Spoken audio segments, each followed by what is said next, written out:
What exactly is a signature shoe? Over the past 5 decades, we've seen some of the most iconic athletes with their name, number, and even their faces on PEs and signature shoes. Let's take an in-depth look with signature soles.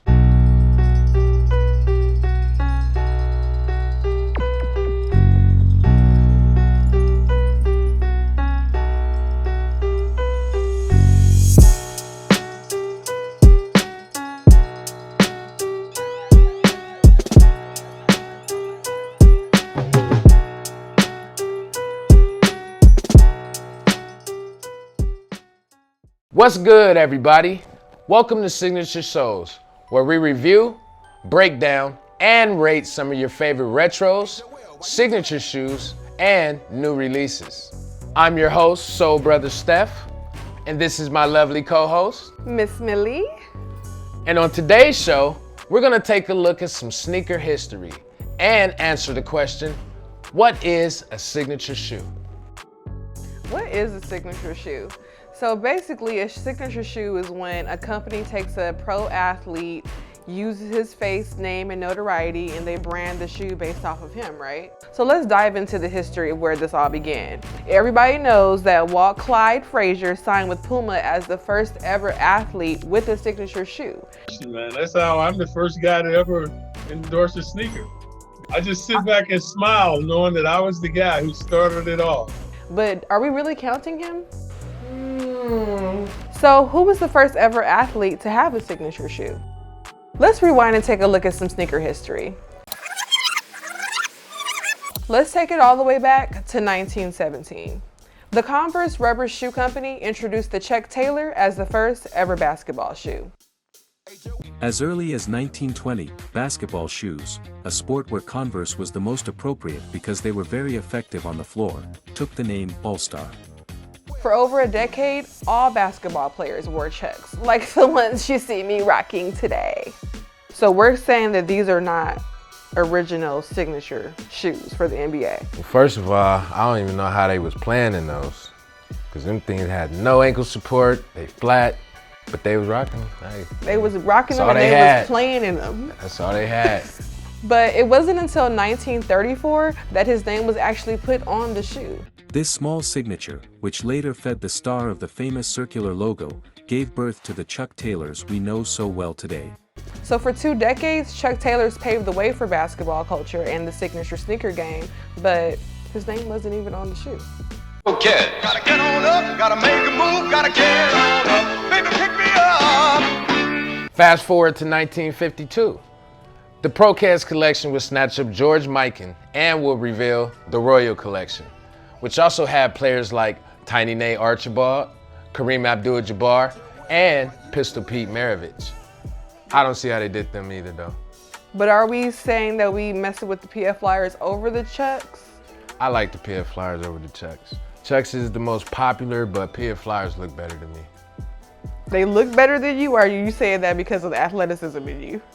I couldn't hoop in them either. Them is still flat, but I like them better. I think the look is better. Dang.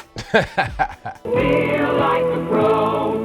America is moving to Pro-Keds because Pro-Keds are built to run, leap, cut, jump, and drive comfortably and as fast as humanly possible. And that's what the Pro-Keds movement is all about. Pro-Keds for all those moments you feel like a pro.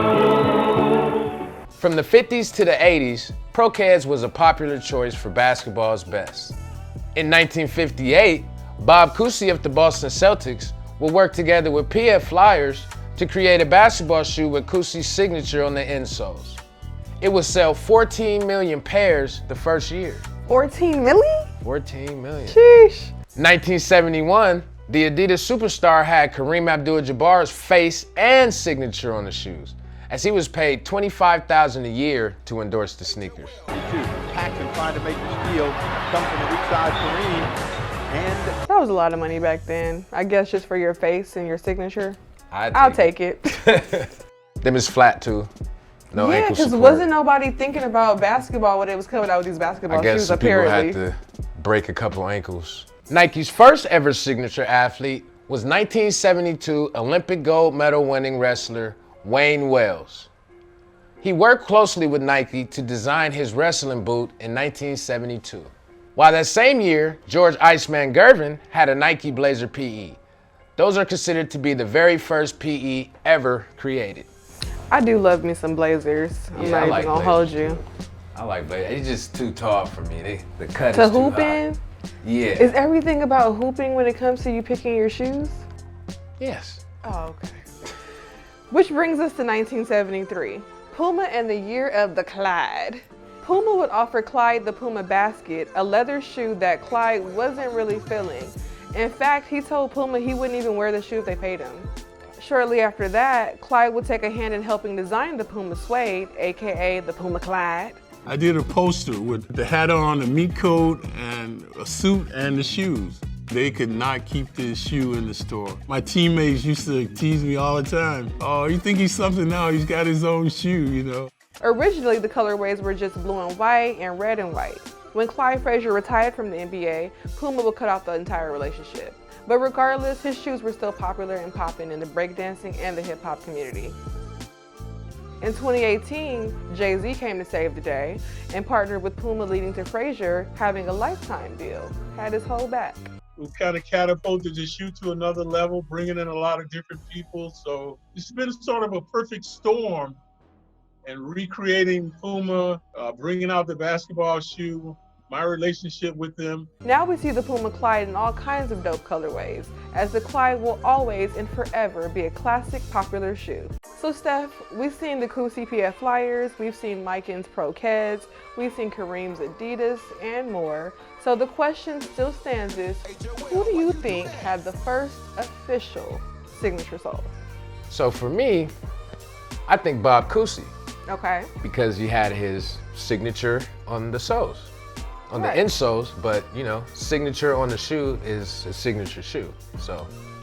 All in all, it's safe to say that the Chucks were the first original team sneaker of Team the Chucks. NBA. Team Chucks. Why do you keep putting team? Okay, I'll give you that. So Chucks are the original collection of shoes, but the Kusi PF Flyers were the first signature sole. Correct. We're in agreement with that? We agree. We also want to know what the viewers think. So tap in the comments below and tell us who you think is the original signature sole. Well, that's our show for today. Tap in next week for the next episode of the Signature Soul Podcast. And if you haven't already, hit that subscribe button and tap the notification bell so you'll be notified when we drop a new episode weekly. I'm your host, Soul Brother Steph. And I'm Miss Millie. Catch us on the next episode of the Signature Souls Podcast. And until then, Peace, love, and souls.